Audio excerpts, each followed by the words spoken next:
Chapter 50. Down the River. Before leaving, Tally wrote a letter to herself.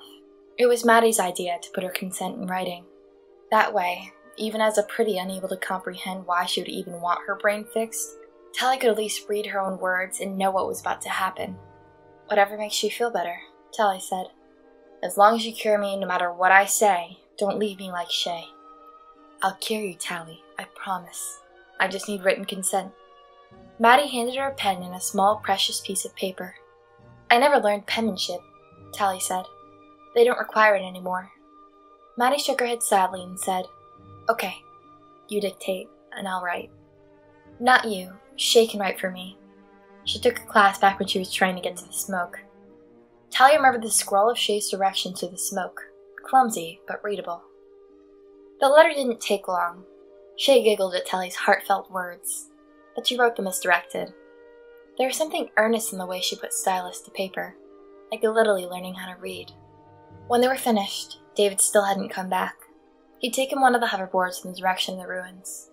As she put away her things, Tally kept glancing at the window, hoping he would return. But Maddie was probably right. If Tally saw him again, she would just talk herself out of this. Or maybe David would stop her. Or worse, maybe he wouldn't. No matter what David said now, he would always remember what she had done.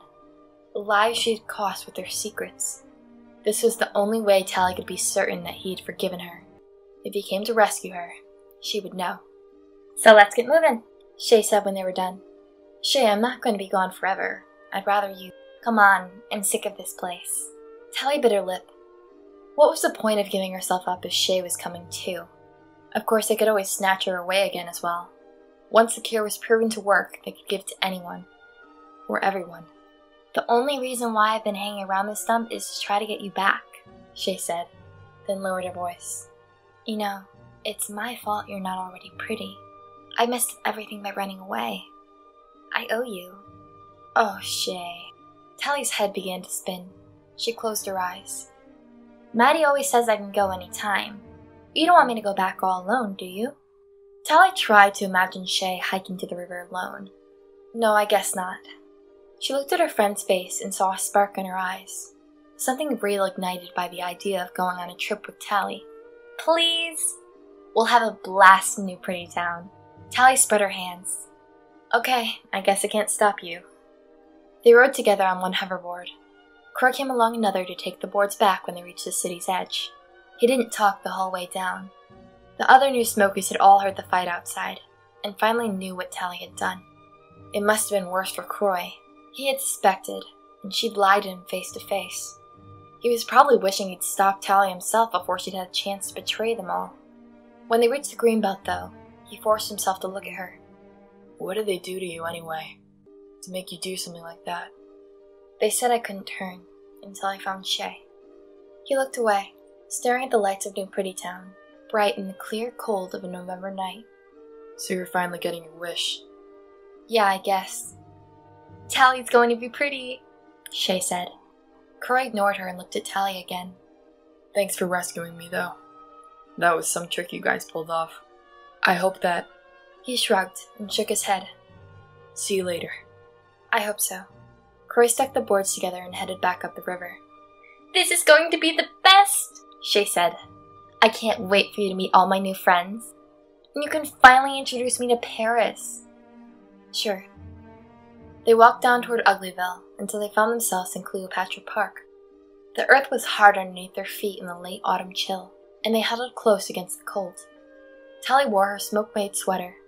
She'd wanted Maddie to keep it for her, but she left her microfiber jacket behind instead. City-made clothes were too valuable to waste on someone going back to civilization. "You see, I was already getting popular," Shay was saying.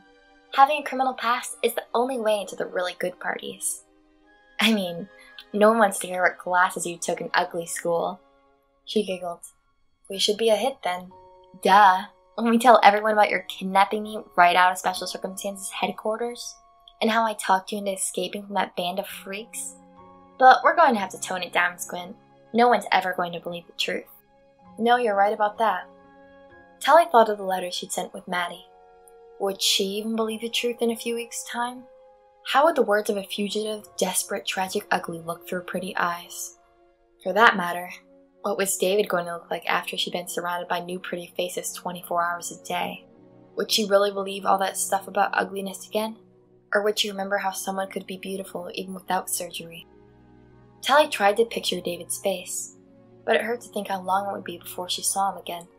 She wondered how long it would take after the operation before she would stop missing David.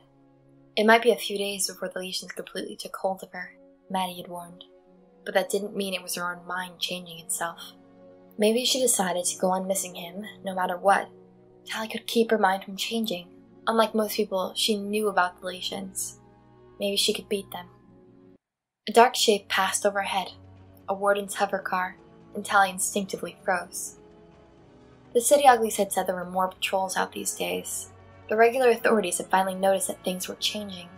The hover car halted, then settled softly onto the earth next to them. A door slid open, and a blinding light popped on. Alright, you kids. Oh, sorry, miss. The light was on Shay's face, then it flickered across to Tally. What are you two? The warden's voice stumbled. Did this beat everything? Pretty and ugly taking a stroll together? The warden came closer, confusion all over his middle pretty face. Tally smiled. At least she was causing trouble to the end. I'm Tally Youngblood, she said. Make me pretty.